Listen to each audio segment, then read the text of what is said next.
Hey guys, NeusNexus here, about to do another interview with a gamer, this time with KinTailFox. Hello there. Hello. Hello. Okay, so this is going to be, I think, number 8. I'll fix that if later on if that's wrong, but okay. So, how are you doing today? I am pretty good. It's nice and late in the afternoon. I've been lazy all Saturday, and by lazy I mean I've been recording like nuts.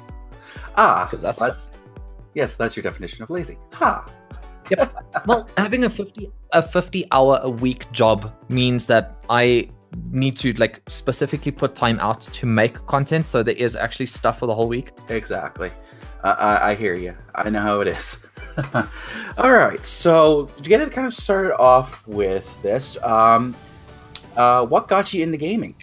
I've just been gaming since I was a kid. It was coming from a family that was not super rich. Like we as a little group of friends started sharing gaming consoles, basically. So back from the NES, sort of Sega Genesis, that kind of era, we just got together, and that was the thing we always did. So gaming's a big nostalgia trip for me always, and very stress relieving actually, except if you play the wrong games. So something like Iron Bread, competitive Overwatch, Hearthstone. That's not quite, but playing something a little bit more relaxed and laid back. Like lately I've been playing a lot of A Hat in Time.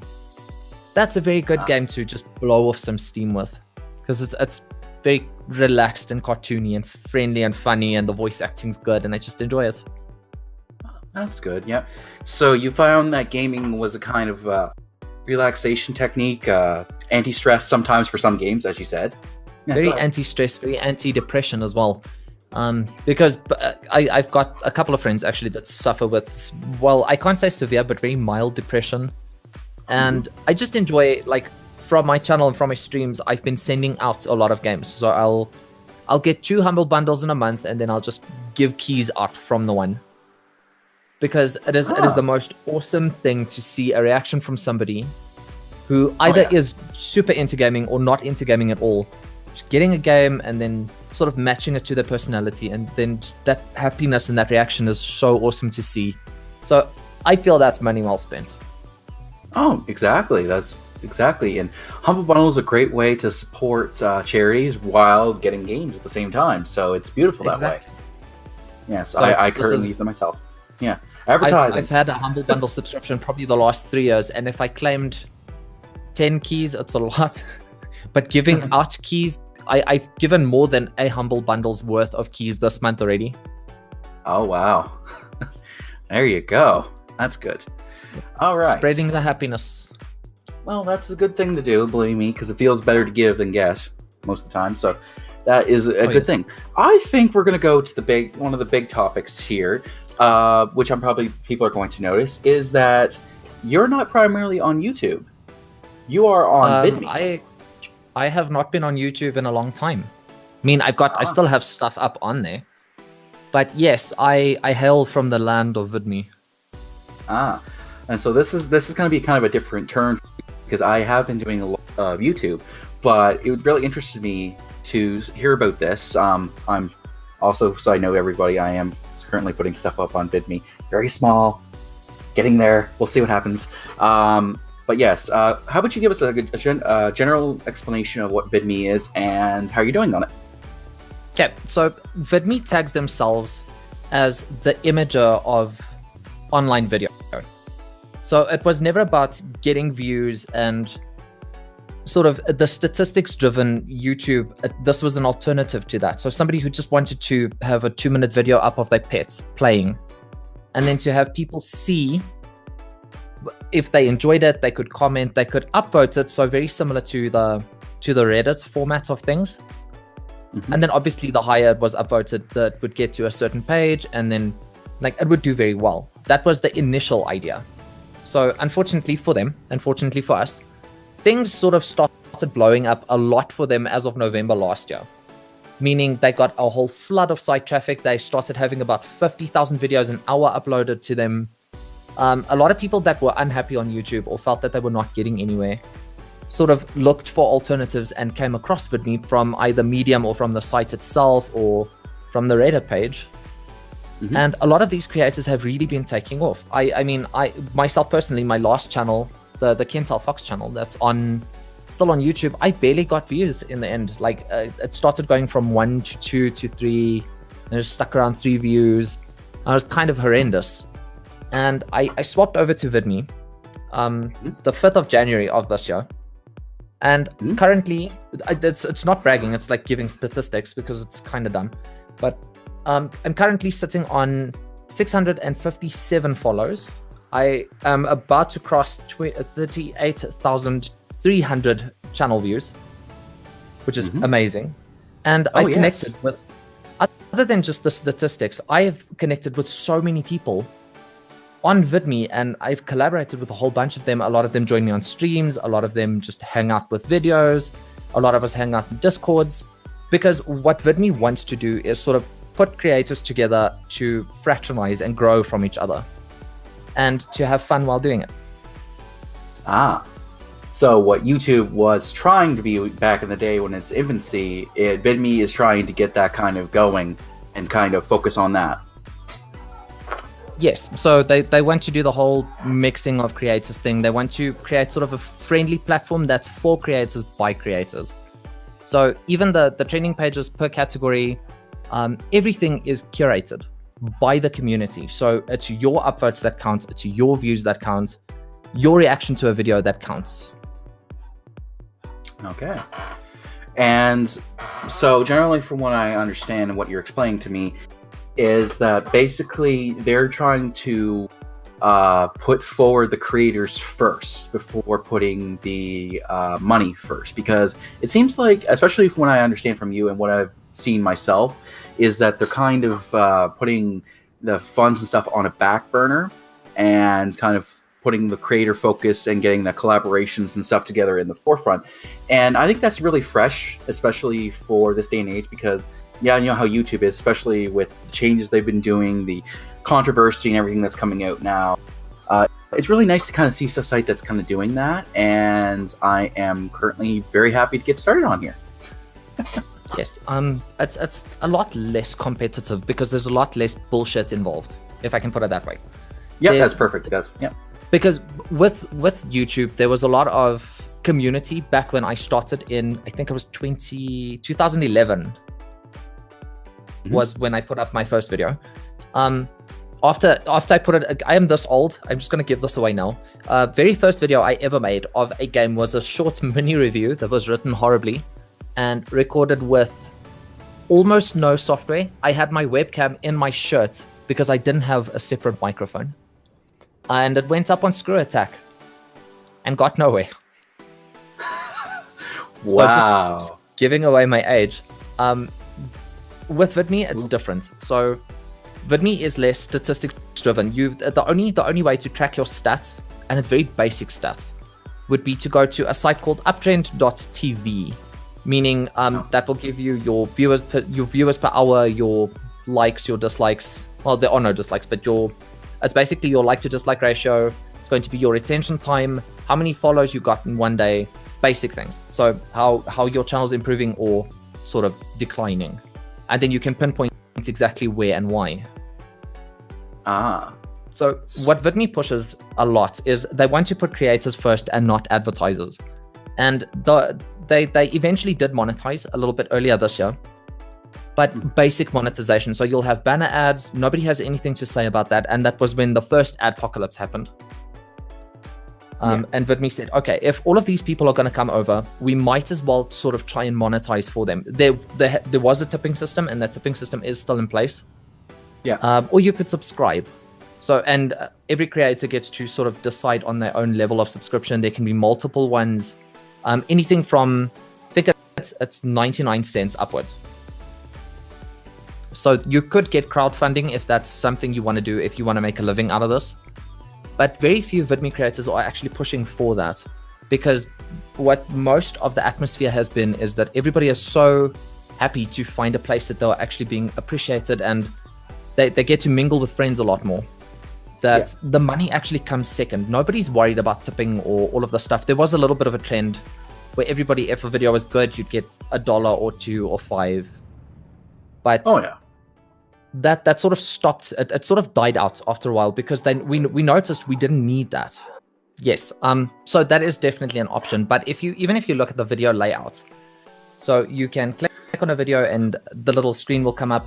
Tips are not mentioned anywhere, but the upvote button is quite prominent, and so is the follow button, meaning that they want to help you build an audience that actually appreciates you without giving you weird statistics to sort of detract from that. Because a lot of YouTubers, myself included, when I was still doing that, you get so focused on the numbers and the retention time and what am I doing and what am I not doing, that it takes all of the fun out of creating for you completely. So what Vidme focuses on is literally just to keep creators as happy as possible and to sort of bend themselves to be what we want them to be.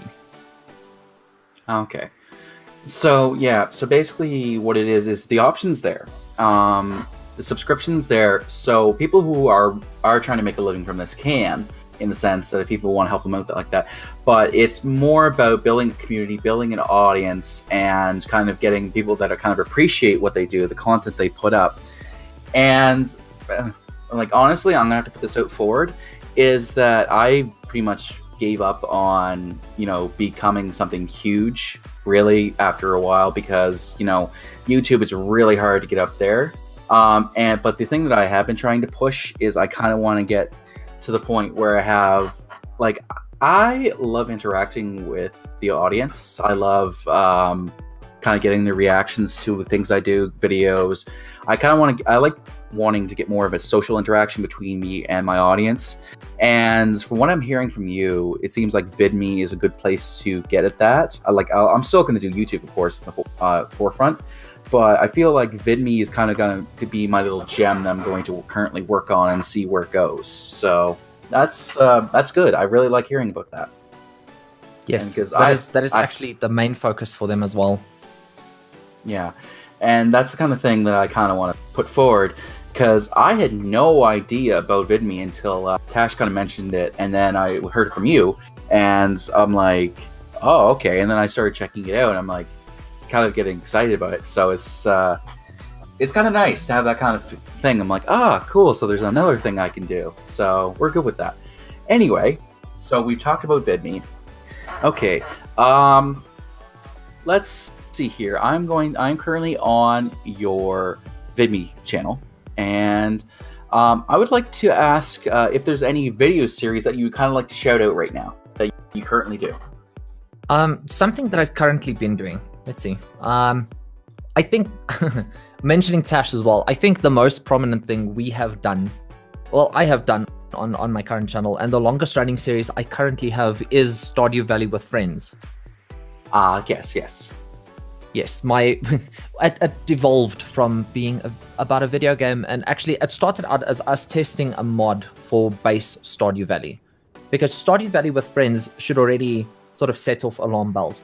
There's no multiplayer in the game yet, but I'm playing with friends. So we found a mod that allowed another friend to play. So makeshift multiplayer was a thing, and we were initially we were just going to test it out as look at the mod spotlight and I can move on. And then we sort of enjoyed playing together. There was a lot of synergy, and then we ended up just making a series of it. So I think this week I'll have episode 84 coming out on Monday. And it is absolutely my favorite thing to record. We sat and did that this morning as well, like we do every Saturday. It is so much fun, because it has become a lot less about what's actually happening in the game. Everybody's seen Stardew Valley, everybody's finished Stardew Valley or seen someone finish it. So what we've been doing is just playing the game in the background and sort of talking absolute nonsense in the foreground, which has been it's the highlight of my week. I love doing that because it's so silly. Tash always tells really good stories, or we argue about really dumb stuff, while I just keep myself busy either mining or planting things or just harvesting crops. So yes, my Stardew Valley series, definitely one of my favorite ones. I just clicked the link to look at 83, and I'm just seeing what it kind of reminds me of. I think kind of reminds me of the old SNES games, I guess. I would think of that was kind of remind me of. Yeah, and so that's kind of what it really reminds me of, and that's kind of cool, because a cool nostalgia feel with it too. So yes, I'm actually it's supposed to be the spiritual successor to Harvest Moon, which even the creator of Harvest Moon, Friends of Mineral Town, before he left Natsumi, they made Friends of Mineral Town, and he consequently left after that because he felt he did what he needed to do with that game, and it didn't need to be pulled out as long as it has, considering a new one was released 2 days ago. Even he said openly that Stardew Valley is the spiritual and has been the best sort of RPG farming game since he made the original Harvest Moon back, I think it was in 1995. I could be wrong on that. But I've been digging, because farming games are something I already immensely enjoy. And then just having a friend there and just running through the whole story and seeing all of the broken things that constantly happen. Okay, well, actually, now I'm kind of interested. So, okay, so since you kind of mentioned that, I'll kind of ask about that. Just kind of like a subtopic, kind of like that, kind of about you. Let's talk about your pets. Talk about my pets. Fuck, I sound like such a crazy cat lady. Yes, I have a multitude of pets. I've got 5 dogs ranging in all different shapes and sizes and loudness, as you just experienced. And I've got a chinchilla and a guinea pig, and all of them have been rescues. Oh. Yes, because I feel every animal deserves a chance, and if we can help, like if we hear about dogs, like a dog that had puppies that the family can't look after, or somebody who's literally just thrown away a dog, or a cat, or a chinchilla, or anything, we'd usually go pick up the animal, try and take them to the vet to see if they're okay. We'll get them all of the shots they need, and then they live with me up to the point I can either find them a family, or what happens in 99% of the cases, fall in love with them and keep them. So I'm guessing that with that you have a kind of, since they're rescue animals, that there's kind of a brief period where you kind of have to but no, but with especially with rescue animals, is that sometimes it's just the owner is either animal cruelty, or they just can't take care of them. It's kind of nice to hear that you take kind of initiative to see if they're okay first, and then take care of them until you can find a home for them, or you kind of fall in love with them. So that's really nice to hear, because there's a lot of stories going out there in the world of pets just being abandoned, kittens being put in bags, thrown in the water, and it's disgusting. It's absolutely disgusting. And so it's really nice to hear that there's animals coming through that are taken care of like that. Well, any time we hear about really horrendous stories like that, it sort of breaks my heart, because every single rescue dog I've had so much personality and just a lot to offer as a pet, because they are super affectionate. They are the nicest, easiest pets to have. Damn it. Oh, no, that's fine. No, that's fine. That's pets. During at special times, they will want to talk, yes. and they will want attention. So yes, it's all good. Speaking of pets wanting to talk, my third last rescue is a little fox terrier cross called Oreo, because he is brown and white and has a lot of tenacity. Now, he has also learned that he can climb up 6-foot walls fairly easily and then bark at the dogs next door, because it is the most fun thing to do in the whole world. Now, I have put up a fence. We have put up netting. He just doesn't really care. He just finds a way to bite a hole in the netting on top of a 6-foot wall and bark at the dogs next door, because it's his favorite thing to do. Huh. Well, that's a very creative and smart dog. Yes, and he was one of a litter of 8. He was a runt. We took him to, when we found him, somebody dumped him in an empty field near my house. Him and his little brothers and sisters. So when we heard about that, we picked all of them up. We took them to the vet. They were all malnourished and sick. 2 of them actually started getting mange. And as an 8-week-old puppy, that's probably not good. We brought them home. We brought them home. The older dogs really nursed them, and they were so nice to them and just played with them. And we got all of them fairly healthy again. We got 7 very good families to come collect the rest. To live with them and obviously care for them, look after them. somebody with like a lot of space for a dog as well. And with 2 of the families, it was the first puppy they've ever had as well. So the kids were super happy. And Oreo was the one that stayed behind because obviously as the runt, nobody would have wanted him. Oh, and he's turned out to be super pudgy and super tenacious. And I just adore that little dog. He's so cute. He's very vocal, but he's very well behaved most of the time. Nice to hear. All right. So we've kind of devolved gaming, but that's part of the healthy fun of it, because with gaming is that especially when you're recording gaming, if you're not emotionally happy, you're not physically happy, really drains on when you're recording. So that's kind of an important factor of it. So it does still tie into gaming in itself. Sorry, I for anybody who actually watches my gameplay stuff, I devolve quite easily for a very brief time, no matter what I play. Like, because I still feel like I need to bring a sort of personal element to the content I create. And yes, it's mostly gaming, but it's also, I also try and do like stream highlights, or I've got a plan in the works for a little talk show kind of thing, which is going to be fun. Just there's a lot as a creator I want to do with gaming that I just need to evolve into. Problem with gaming creators these days is they think if they are not playing AAA titles and being obnoxious and loud, they will not do well. That's something that came back from the early 2000s, and people can really let that go.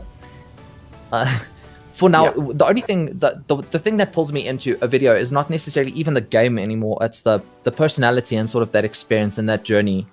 So that's something I try to sort of relay in my videos, because that's something I respond to very well. Oh yeah. Yeah, the thing with especially with me, I'm kind of here, but especially when I'm playing a certain game, is like it's mainly my reactions to certain things. If something really surprises me, I'll tell you about it, or if something scares the crap out of me, I'll tell you. I'm like, oh no. Or if something really creeps me out, like Outlast 2. I think I did a stream the other day, and there's just some of these creepy parts, and I get the shivers in my spine, and I tell everybody on camera, it's like, oh, there's shivers on my spine. Oh, I am absolutely dying on the inside. Yes, because I'm the same. I don't, just disclaimer, I don't do facecam for many videos. It's mainly horror, and that's if I remember, because facecam's not a big thing for me. But you very clearly understand from my reaction that I am scared. Yeah. Oh yeah, and that's the thing too, is that's kind of one thing I want to kind of point out. I find that webcam is not a necessity, because if the personality and everything coming through your voice, that's fine. And so you don't really need it. If you want to, then it's fine. It's really up to the content creator what they want to do. And as you said, you kind of, especially with horror, you like to focus more on the reactions through your voice, and so that's fine. That's perfectly fine, because you don't want to like force something upon yourself that you're not going to enjoy if you don't want to do face cam, right? So I perfectly understand that. Yeah. Well, my take on face cam is it's a very fun and personal thing to do, which is why I finally started doing it. Because it feels like a little bit more of a personal connection with your audience. Mm-hmm. But on the other hand, it also does detract, in my opinion at least, it does detract from the game a little bit, because you are covering up a certain amount of screen. You are sort of, it's in the back of your mind that you need to react and act out, instead of just being loud or sort of saying something really, I tend to say really stupid things. You need to react and need to be almost pleasant to watch as a person playing a game, instead of a game being watched and you reacting to it. Yeah, and that's perfect. That's understandable, because especially with horror games, is that illicit reaction. You're like, and they're like, well, that doesn't seem genuine, and you're like, but no, it's the main thing that I like to put forward, especially when I like that. If I'm going to react a certain way, I'm going to do. Typically, what I like to do is kind of a thing for me. I don't know if it's anything for anybody else who uses face cam. See, I have it set up so that my face cam can be moved anywhere I want, because with Bandicam, you can have it superimposed on one part of the video, but it's baked into it, so you can't move it afterwards. But I have it so that it's separate, so that when I'm playing a certain game and I notice that a lot of things are happening in a certain corner, I'll put the webcam down there so that the main action is actually in the forefront, so that you can see that, and my reactions are kind of in the background. And I think that's a really good way of doing it, because for every game you can always switch up where the camera is, so you know, okay, a lot of the action's happening here, so if the viewers want to see it, it's there and it's not being blocked, right? And that's the way I like to do it. So, well, this is I recently, Oi, I give up. Yep. I recently invested in a green screen. Damn it. Oh It's man, okay. I feel so professional. Well, see, the thing is a lot of people do record from their bedroom or from like that, and it's kind of hard pet to kind of keep them out of the action of the stream. So like anywhere, like nothing here that I'll say like, this is annoying, keep out your pet coming. No, I have my cats, and they will come in and bug me during videos and stuff like that. I will keep it in the video, because that adds a human element to it. Knows that, hey, you could be as professional as you want, but you also have to be human. And so if you're emotional during a game and you want your pet to comfort you and they come over, that's perfectly fine having the video, because I think it adds to it. So your pet is barking and stuff like that, that's fine, because then there's nothing really you can do about it, because it's like it's part of it. You are absolutely the first person who's ever said that. Most people just get super annoyed with me. Well, see, the thing with me that I kind of like to peddle, especially as being a content creator and as someone who does these interviews, is that I'm very understanding of certain circumstances and, emotional things that are coming out, because, well, especially with me, and hey, mouse, you fell down again. How dare you? All right. But anyway, I am very understanding, because I understand, how things can affect like you or certain subjects, and that's why I always offer at the beginning of the video, if there's anything that they don't want included in a video, I will take out. If they want to shout out somebody, that's perfectly fine. I'll put links in there. If they have a certain thing they want to talk about, a certain cause, anything like that, I will include it in the video, because what I'm doing with these interviews is I am interviewing you. And that means any of your quirks, anything that you want to talk about, anything that you want to bring into this, you're more than welcome to, because it is part of the interview about you. It's not about me, it's about you. And if your pets are part of that, then God bless you, have it in there, right? And that's what I want to do with these interviews. I like to make sure that I'm interviewing a person, I'm interviewing what they want to include, what they want to bring in. So perfectly fine, man, perfectly fine. No, that's awesome. You can obviously remove the doggo parts, because that's that's a little annoying. And then I immediately stop talking, because I'm so used to recording stuff that when my dogs make noise, I'll just stop and sit constantly, like wait for them to finish, and then I'll just carry on again. So it sort of throws me off a little bit. So sorry about that, but I do respect you just saying that. That's fine, because it's about you as a person. That's pretty awesome. To kind of put it out there, it was kind of an experiment that I wanted to do, and I have to kind of call out Tash on this. But he like, I told him about this, and he started putting out like advertisements for people to come in, and it's like people just started messaging me like, hey man, can I be part of this? I'm yeah, of course. And just, I work so much, but and so I love to kind of get it in there. And people are so interested. They're like, hey man, yeah, can you do this? I'm like, yeah, of course I can do an interview with you. I am perfectly happy on doing it, because if they want, if I can get a bunch of different content creators, give them a little bit of a shout out, kind of say, hey, check them out and stuff like that, then it brings kind of traffic to them. And it also kind of gives people things like, hey, this is a really nice guy. Maybe I should try it. Maybe check out some of his other stuff. And you don't have to. And that's kind of thing is I kind of like to peddle now, is that I am not about the subscriptions. Like, if people want to subscribe to me, that's fine. If you like my stuff, I don't want you to subscribe to me just to, idly do like that. I want you to enjoy my content, enjoy the series, and hey, subscribe, because every 2 weeks I'll put one out. It's up to you. Like, it's not a huge deal. I'm currently trying to hit a certain milestone, but that's just a personal thing for me to see if I can do it. But if I don't, then that's perfectly fine. Well, you'll do very well on Vidme because of that, because the people gravitate to people that don't sort of bullshit their way into getting a whole bunch of followers and a whole slew of views and just becoming the super mega star, because we feel like it's more about the community than anything else. And exactly, and that's what I appreciate. I want the interaction, so that's why I'm trying to be social on media. I'm trying to put stuff like that. Actually, I'm going to kind of put something out here for anybody who follows you and stuff like that. I have currently in the works for a contest for anybody who's interested.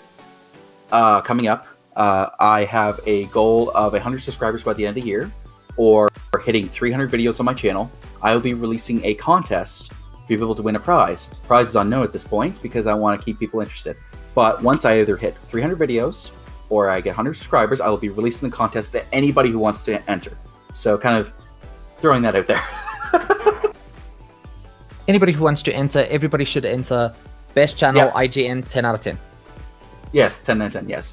But that's completely up to you guys. Like, I am happy to, like that. That's why I kind of put it so, especially with I don't need the subscribers, stuff like that, is hitting 300 videos. Because I like that. That's a lot of videos for me.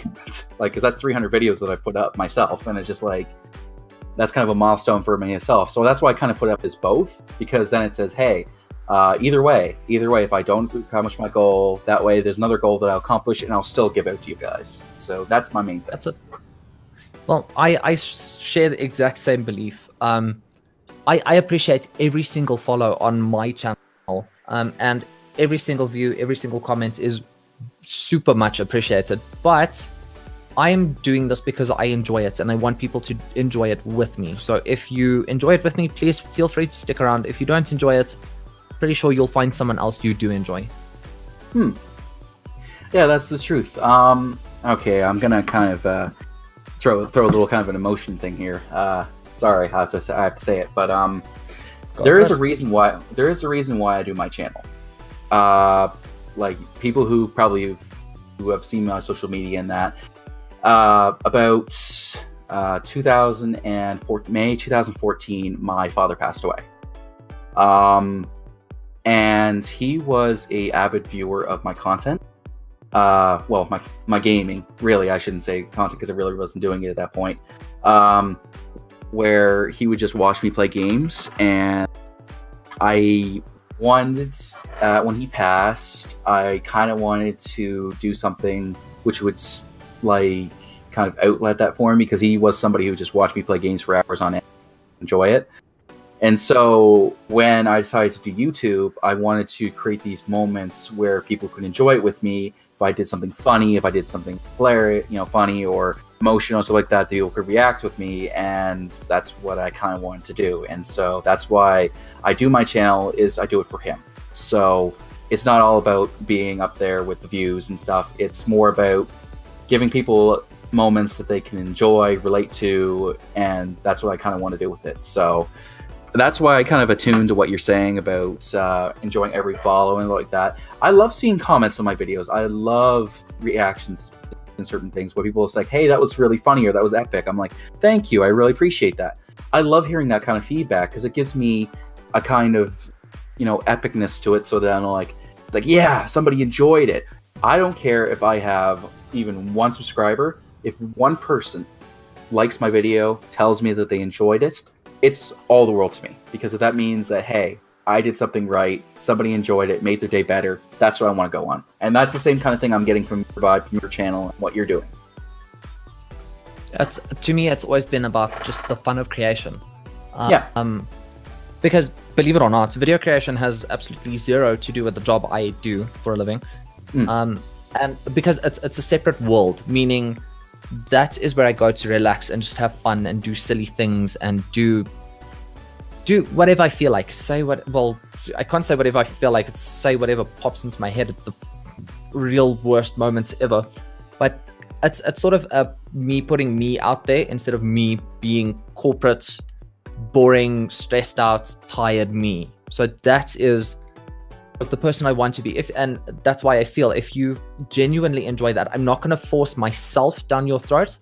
So if you enjoy it, by all means, stick around. I probably will enjoy you as well then. If you can deal with this level of crazy, please feel free to stick around. And if you don't want to, if you feel like I'm too much or boring or bland or just not over the top enough, go find somebody else that you probably would enjoy more and be happy. That's the only thing I want, is for anybody that passes either through or over my channel, leave happy. That's all I want from you.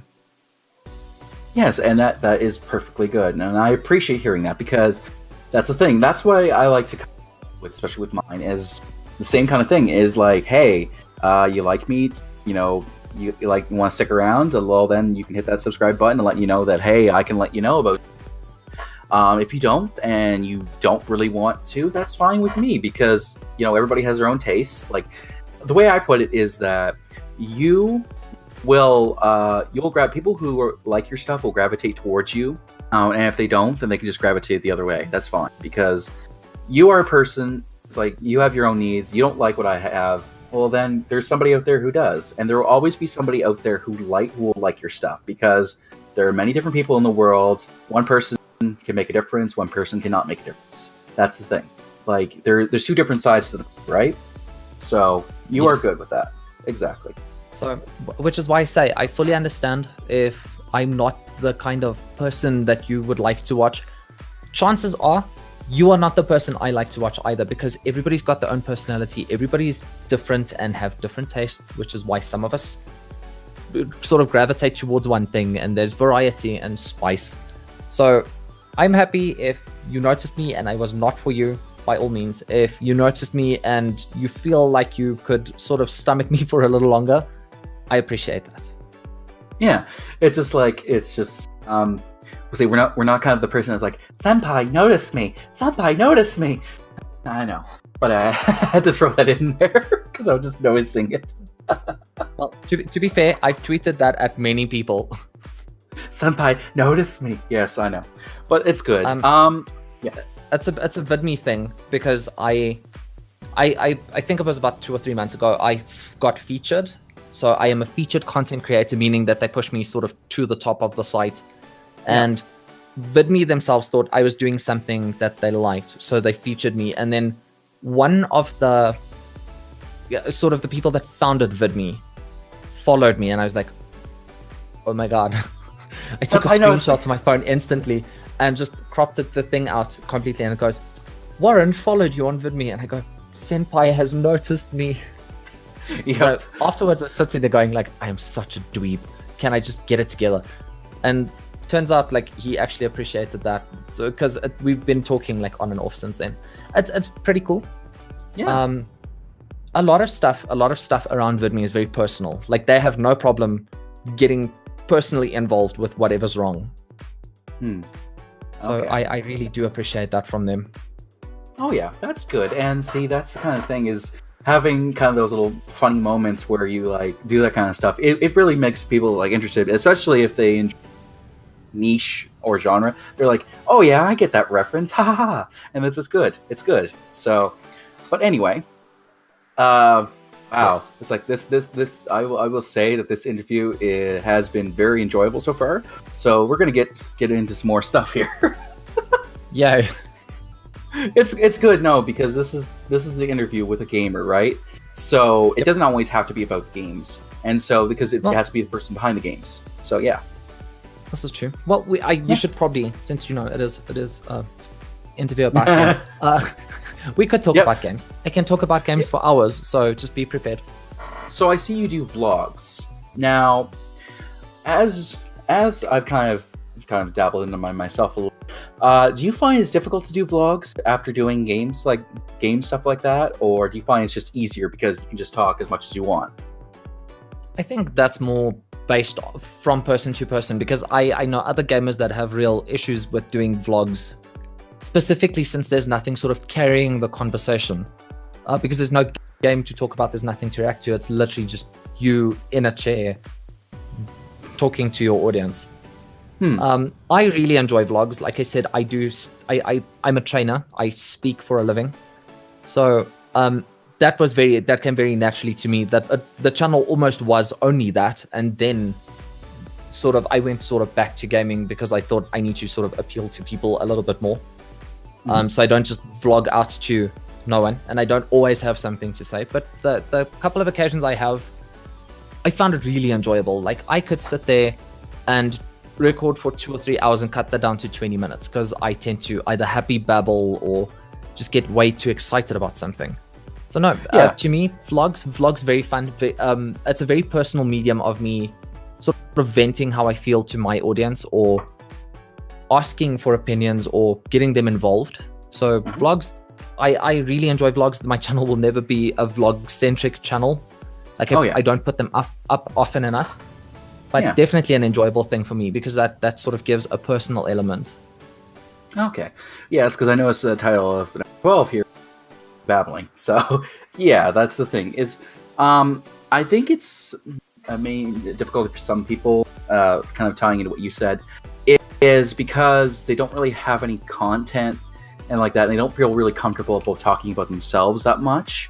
And I think that's the same kind of difficulty for me because, like, especially when I was younger, I was not really that social. And so with this kind of stuff now, as I got older, it kind of got a little bit easier to do it. But it's kind of like just focusing on me because I feel like I'm a boring person sometimes. And so when I'm trying to do vlogs, I'm like, I talk about a certain thing. I'm like that. But if I get really passionate about it, I can go on for hours about something. And that's what people tell me. It's like, so you really get passionate about certain things, but you talk a lot about it and then you won't shut up. Yeah, that's usually how it is. That's me babbling because I got super excited about a certain thing, and now I'm just gonna tell you in excruciating detail why I'm so happy. Okay, I've noticed that you were doing a little bit of Prey. Now I find that I don't know. I have this kind of thing with Prey. I've only done maybe 1 or 2 episodes of it. Do you find that game is kind of difficult to do episodes for because of the vastness of it, or do you find it's more so towards streaming, that it should be something that be streamed? What are your opinions on that? Prey is definitely a game that would be so much better suited for streaming because everything, the world, it's a Bethesda game, so the world is super vast and there are so many additional quests. Like, I'll be following main storyline like I tried to do from the very start of my series, and then I'll sort of get attached to a character because you get voice comms and everything's nice. Like, specifically, I don't know how far you are in, but if you meet Danielle's show, you'll understand. And then sort of a bad thing happens to her friend and she's like, you better go and kill the guy that caused this whole thing. And I'm like, okay, the main story can wait. I'm on a personal mission now. Yeah. And then the personal mission turns into 10 side quests. And then I go, what was I doing? And then I noticed, like the other day again, I'm on episode something. And I have not, episode 18, I have not touched the main storyline in probably 10 episodes. I could have finished it by now. But obviously I get sidetracked and I get distracted very often in games because I always want to experience as much as I can, see all of the pretty things and just freak out about, specifically Prey. I freak out about the landscape a lot. Like, I often edit out parts where I just stop and look at like the moon or the debris floating outside or something. So Prey, very fun game, but definitely much better suited for streaming. Yeah, I have to agree with you with that because I've done a couple kind of long because I didn't really know where to clip it. So what I might do is I actually might change that to being a stream kind of thing because I find that especially with playing that is like when you try to cut it with certain episodes, you like try to go down to a certain length. It feels like kind of compact and it doesn't like you want to make sure that the story's there, but it's not there, and it's just like so yeah, I agree. It's probably going to be a streaming series. I haven't done it in a while, but that's perfectly fine. My biggest problem with Prey was I kept running out of ammo very, very easily because I'm not a very good playing Overwatch, but I'm not a very good shot. What happened is I accidentally stumbled across a glitch in the game, so I don't know if I should blow the big secret. We'll let's see. Yeah, we should keep that on the downloads. Just for the fact. Okay. Just the fact. But there's a very easy way to get ammo. Interesting.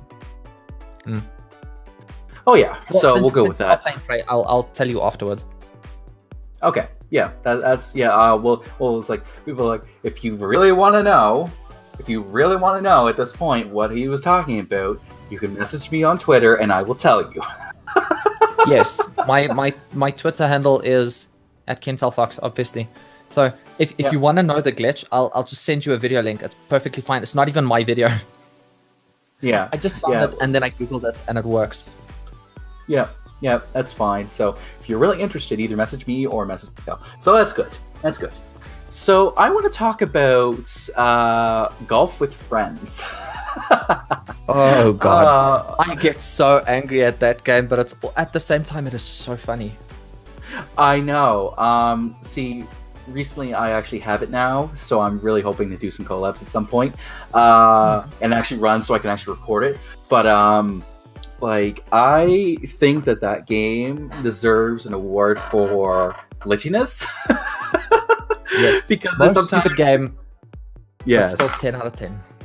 10 out of 10, but it is amazing. I love like that. So have any moments that you like kind of like right now that you can remember off the top of your head?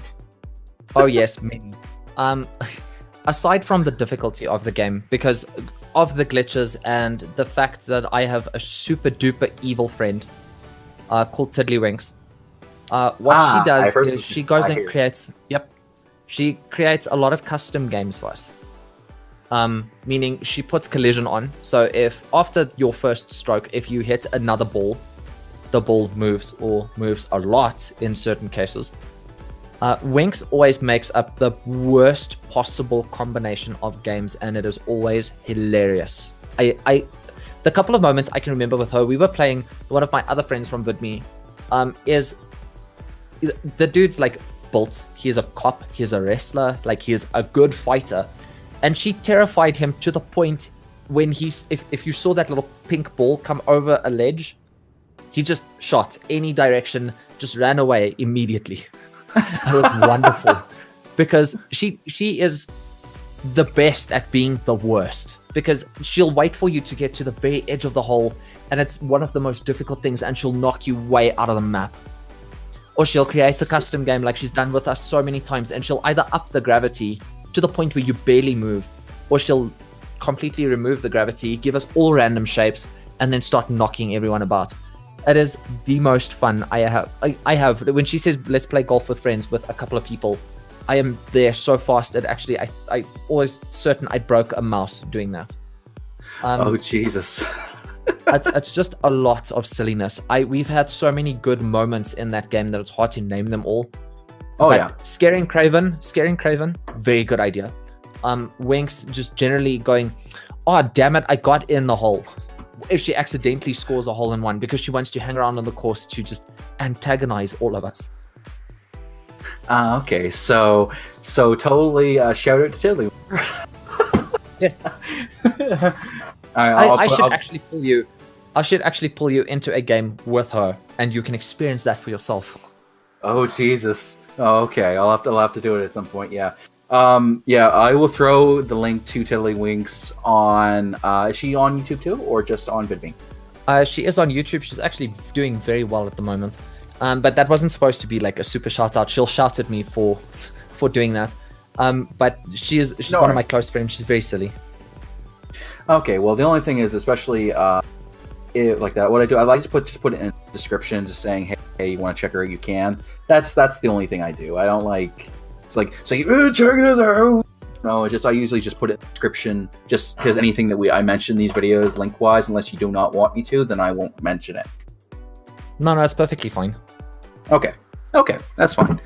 Okay, so apparently, look out for me being a guys.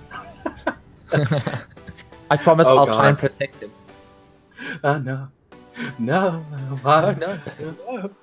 Just be prepared to have like super sore cheeks from laughing a lot. Oh God, yes. Probably will happen. I do get a series that I did a while ago. We Need to Go Deeper. I did that with a bunch of people, and I lost it when the guy named his character. Like, spoiler, this is really dirty. His name was Dildo Swaggins.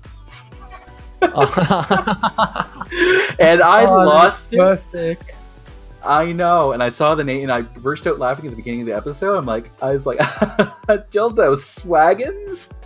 It's dildo swaggins, darling. I am just done. That is the end of me. I will be laughing that entire episode. I just finished.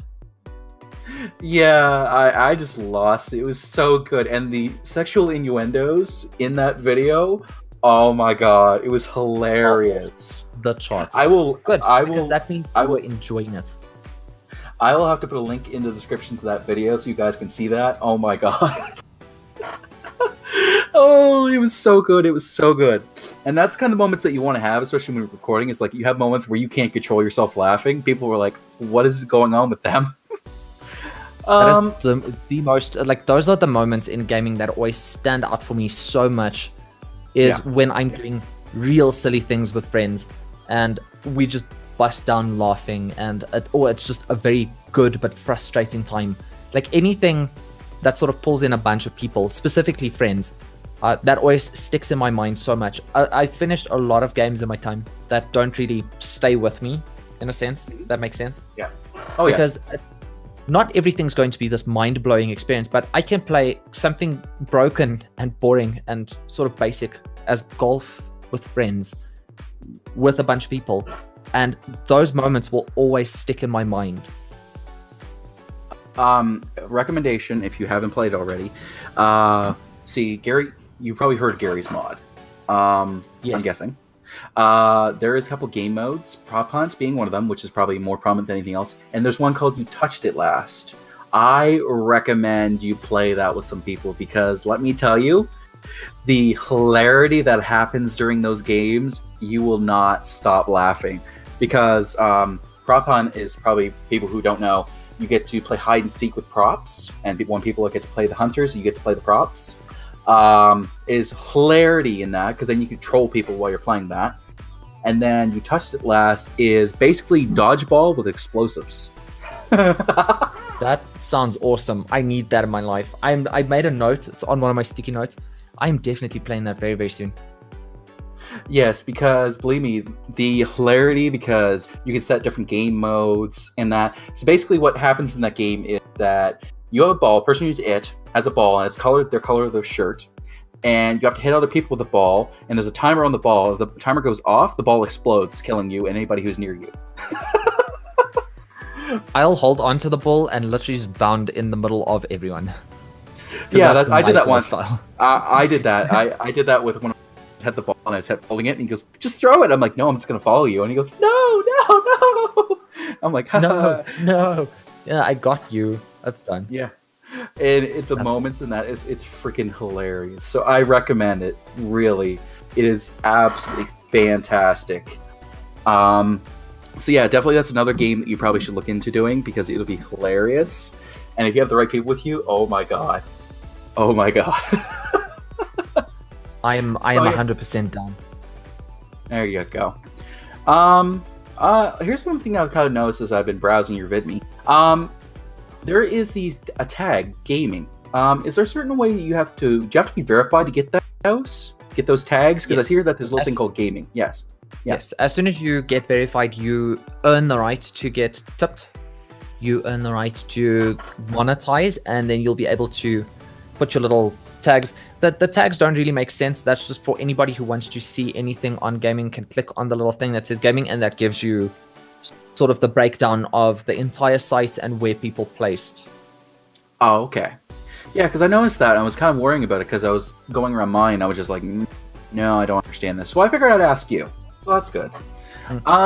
So okay. That's Vidme sort of tiers it for people, because they have a big problem since it's a big international site and YouTube doesn't implement these kinds of things.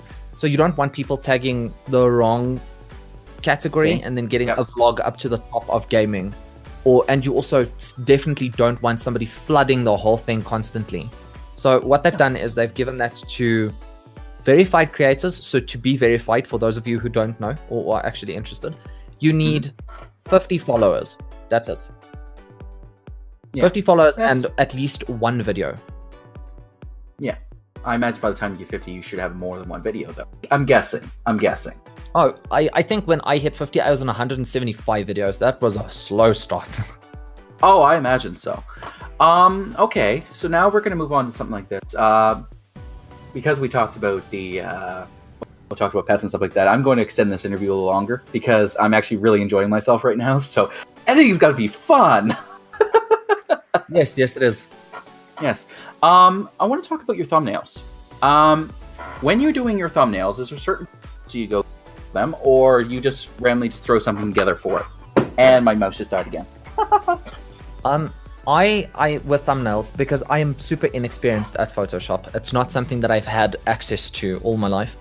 So what I tend to do is I'll take a specific moment from the game and sort of like take a screenshot of a win, a loss, something really interesting that happens. Put the game logo, obviously, so you'll filter the back to just blur it out slightly, so it's not that prominent. And then put the game title in the front always, because you want people to be able to glance over everything and go, ooh, an Overwatch video, or yay, Stardew Valley or something. And then just sort of like hone in on that video. I want to be quite clear with it as well. So for the, just looking at my thumbnails, because I forget, the last couple of ones, the Overwatch stream highlights, that clearly says Overwatch stream highlights. There's the little character of me and Winks, because we played it together, and then that's it. That's how I thumbnail. Because the game needs to stand out above everything else. If there are multiple people included, I really do like to have a little icon of them or a channel logo or something just featured in the front. Yeah. And then if it's a stream highlights, if it's just a normal video, I usually won't put anything else. Okay. So it would just be like, and I try to keep them sequential. Like if you look at it, my Stardew Valley from 60 upwards have the same, all have the exact same thumbnail. It's the same ones for the previous ones, and it's the same ones when Winks was playing that with me when Tash went somewhere for like 2 weeks. Okay. Because that gives it sort of a unified look, and then it trains you to look out for that. So when that pops up in your feed, you go, oh, there's a new video out and it's Stardew Valley. I enjoy that. I'm gonna watch that. Yeah. Okay. Yeah, that's understandable. I don't know if you know about this or not, but there is a free alternative to Photoshop that is actually pretty decent that I recommend you check out. I believe it's called paint.net. Yes, you already know. Very good. Yes. Well, yes, paint.net, very, very good. Dang it. I was lucky enough to get Photoshop gifted to me from someone, so I feel like I need to use that. Oh yeah. Like my video editing software as well. We as gamers invest a lot into our PCs, and when you start creating content, you sort of invest a lot into that as well, which is part of, I look into video game and content creation psychology a lot. That is definitely something that I enjoy doing. So I went and bought Sony Vegas Pro, which is by far my favorite editing software. I've got a subscription for Audition and for Photoshop that I don't pay for. Somebody was nice enough to gift me. So I like to, like, if somebody sends me a game, whether I hate it or I love it, I'm going to play it to the end. Whether that's for recording or not, that's up to me still. But I still do like a nice first look of it. If somebody sent it to me specifically for content, if somebody just sent it to me to send it to me, I'll enjoy the game or I won't enjoy the game, but I'll finish it. So thank you for that. Oh yeah, that's the thing, right? Yeah, it's just like some people have a little bit trouble getting funds, and so sometimes the free alternatives are a good way to go. But if you have the premier software that you enjoy using, that's perfectly fine. That's everything good. Which is that's why I like it. Any content creators watching this, Audacity, very good for audio editing, which is free. Oh yes. Yep. DaVinci's Resolve, excellent video editing software. Very in depth, like you can do a whole bunch of stuff. It's pretty much Adobe Premiere for free. Yes. I believe they have microtransactions now, but that's not for something that's super necessary. That's just for you if you want. And then paint.net for thumbnails and so on, very, very helpful. And if you need channel art and so on, there's a website called canva.com that helps you select the size and like sort of make up a very nice looking picture. That's good. And you can also, if you do have a lecture, you out with that way, design-wise, as well. And so I recently got my icon that I currently use now from Greg Zilla on Twitter. Shout out to him because he is an amazing artist, and I love what he did with my icon. So if you guys want to check Greg, him out, I've got an idea. I'm coming for you. Yeah.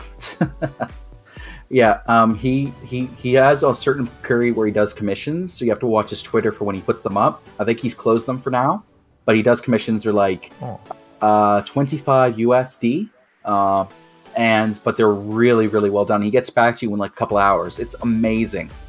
I recommend him. Wow, that is super efficient. Yes, he's very, very good. So yeah, I will include a link in the description to him because he is amazing. And shout out to him. Yeah. Here you go, bud. Yes, you've been shouted at. How do you feel about that? Yeah, he was like, okay. So let's see here. I'm just looking at. Is there any series that you like to that are upcoming that you're going to release sooner or later that you'd like to talk about right now? There is one. Okay. Because I want to be a super nerd, and despite all of the negative reviews, I'm gonna give it a while so they can patch it and fix it, but the new Harvest Moon game's out, and like I said, I am a sucker for a very good RPG farming game. Harvest Moon finally came to PC. I am definitely gonna be playing that fairly soon. What I'm waiting for is patches to ensure that a glitch or a newer patch doesn't break my game file and I need to start over. Yes, completely understandable, because that is a thing happened to my Subnautica series many times. It happened to my Stonehearth series multiple times. It happened to Ori and the Blind Forest with me, and it happened with that other horrendous game that I was probably never going to finish anyway, because I'm famous for that now. It broke my Oxygen Not Included. Oh, ouch. And it ruined, what was it called? I know I uninstalled it and I can't find it. This is probably bad. Talos Principle, that one. I got a big update. I was very far in the game, and then just found I'm never gonna finish this. I'm not gonna play back up to the point I was. It was hell to get there. I'm done. Okay. Well, that's good. Spooky Saturday. I'd like to ask about that. Spooky Saturday was something that I started a little bit earlier in the year. Just because I am a giant sissy. And I don't do very well at horror games. I panic very quickly. When I do, I make a lot of noise, and I freeze up quite easily. So, which always gets me killed. And I'll always get like surprised by the same part or get scared by the same thing. So, Spooky Saturday is something I started to sort of get over that fear and give somebody something to enjoy at least. Spooky Saturday is something that will be continuing in the very near future. Intent, but yes. I had to stop it for a while because. As a gamer, I try to support a lot of indie titles. Now, a lot of these horror games are indie titles. Actually, I think all of them are. Pretty much, yeah. Problem with that is, specifically the horror genre when it comes to indie games, is super saturated, and 90% of the games, and I'm very sorry to say it, but are really not good or just rehashes of something else. So there's no point in me trying to play something if it's going to be samey or unfinished or just really bad and not scaring me. So I had a big bad run of trying to find good scary games, which unfortunately ended the series for a while. Now I have been stocking up, and I've got a couple of good ones coming out over the next. Well, they should be starting very early in December. I've got quite a couple of good horror games coming out because I had to go and look for them specifically. But very excited, very, very happy to bring Spooky Saturday back. And that was also the very first video I used Facecam in for a game. So it's interesting that you brought that up. Yes, I kind of think. Yeah, with the certain horror games like that, personally, I am a fan of the Evil Within series. I've done a lot of videos on that. And Outlast and Outlast 2, especially the DLC Whistleblower. I'm recently doing a revisit series, which I'll actually be posting the second part of Whistleblower today, in a little bit after this interview. I'll be getting the thumbnail and stuff up, so that'll be going up today. And then a week from today will be this interview being released. So, yeah. So everything I said that's coming either already happened or has changed. Whoops. Yes. Yes, has a chance. Yes, it's fun. Okay. Yeah, that's no problem. But yes, I have to say, there's a lot of indie games that are not really that. I recommend Outlast if you can stand it. Outlast 2, I would never recommend to anybody who has not gone through the first Outlast game, because you got to get used to it. This the kind of way the game goes, and then in 2, it takes the creepiness factor up to 11. So that's a little bit of hint towards you, so to help you out there. So maybe I'll do it first. I'll do an impression of it, and then just get really, really scared. Yeah. So people enjoy that. Yeah, they enjoy it. They enjoy me when I go, ah. I'll have to, after this interview's done, I'll show you a clip of Outlast 2 and you'll understand. You'll understand what I mean. I need to see that. I'll go troll around your channel in a bit. My jump scares in games, specifically Prey. Prey was listed as a horror game, and I was like, okay, I'm going to do a whole series of the super scary game, and I'm going to do the thing. And disclaimer, not very scary. Kind of surprising sometimes. Yeah. But not super scary. Not really. Yeah. But I actually seriously fun. Like I dive into any amount of trouble depending on my ammo and health. I jump in. Like I almost emulate Salty at them. Like I'm getting very angry and I'm gonna shoot in the face, and it's like that gotta kill you kind of thing. But that's also to get over the surprise, because that's sort of where I get surprised by something suddenly popping around the corner and hitting me in the face. And then I just go, I will kill you, and like shoot it in the face, and that's what makes Prey fun for me. Oh yeah, that's good. Also, I was like, I will clips that I put up when I used to do a thing where I would put up clips every day, following day before my release. And there was a clip that I did, and I have to laugh at every time. I will share that clip to you because you'll enjoy it. And I'll also put the clip in the description because you'll really enjoy it. But anyway, let's see here. Now that my mouse is trying to... My mouse has jumped like 6 times during this interview. This is hilarious. I don't know, it's alive or something. Okay, kind of an ending kind of question kind of thing for the end of this interview. What advice would you give to somebody starting to become a content creator, not just for YouTube or Vidme, but just in general as a content creator? What advice would you give them starting it right now? Somebody just starting out. Be honest with yourself. Like, it sounds super cheesy, but be honest with yourself. Don't record something because you think this is a brand new AAA game and I'll get all the views and I'll get all the people subscribing and all the stuff. Your very first series is probably going to be the one where you find yourself. So it's not going to be super enjoyable for you. It's not going to be super enjoyable for anybody else. But what you need to create is that little bit of connection. Don't do it for the big views. Don't do something you won't enjoy, because we'll be able to see that very, very quickly. Do something, even if it's an old game, new game, doesn't matter. Whatever you want to do and what you are passionate about, put that forward, put yourself forward, and be very open to criticism in the beginning and be very open to learning, because you learn about yourself a lot with your very first series. Okay. Also, don't be too stressed out about maybe something not performing well or something that you want to change. That will come with time.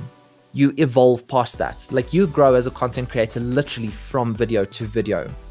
Your voice will change slightly. Your pronunciation will change slightly. You'll get a little bit more scatterbrained. It will become simpler sitting in front of a camera or just a screen and lights and all the stuff. It's a big change of pace, because a lot of people, when we play games, we tend to just sit there and be quiet. And now suddenly you need to react to things and you need to sort of try and be funny. Don't do that. Give us a genuine reaction, whether you are super impressed, super unimpressed. Play something you've played before. Show off all of the great things you can do. Just let me see you. That's what I want. That's the best advice I can give anyone. Just let me see you and understand that what you have now is literally a first step. Getting to 100, 1,000, 10,000 people all come in steps. And sometimes it takes a lot more steps than you originally planned for. Don't get disheartened. Just let me connect to you and you'll be perfectly fine. Just keep on keeping on and just do something you enjoy. Okay. Yeah, that's the good thing to do, especially with the content, because a lot of people come into this and they're like, yeah, I gotta do. I'm gonna make sure the best reacts gotta be super funny, and some people do like to copy the higher up YouTubers and stuff like that a lot. Yeah, I'm not shouting you out, guys. I'm just saying that you're there. I understand you're doing your thing. Don't think you really appreciate it, but they're doing their thing. Yes, but yeah, generally the main thing that I would like to kind of put as an kind of ending statement for this is enjoy what you do above all else. Because if you don't enjoy it, why are you doing it? Because if you're just doing this to make money, you're gonna find that you're not going to get really anywhere at first, because it's a slow process, whether it be YouTube or Vidme. I'm guessing that it's a slow process. You'll get there, be yourself, enjoy what you're doing, and people will follow if they enjoy what you're doing. That's the main thing. Forget the dollar signs, forget the views, forget the statistics. Have fun and be yourself, because that's what makes you stand up above the rest. Exactly. Like as you said, don't emulate the big guys, because if you just act like a certain big YouTuber, why am I going to watch you when I can watch him? Yeah, exactly. Or her. Yes, exactly. And that's the thing too, is just, focusing on being somebody else. You'll, like, if they find the other person, they'll watch them first. So it's like, be you. Be you. And with that, I'm going to say thank you to KinTailFox for doing this interview with me. Oh, it's been a pleasure. Sorry for talking your ears off completely. Don't worry. It's all good. Believe me, I have lots of content I can work with. It's all good. Anyway, in a moment there, you'll see an annotation to the previous episode of Interview with a Gamer and the most recent video I've up. I'm going to end this video off by saying this Canadian here is rooting for your bacon. See you later, guys.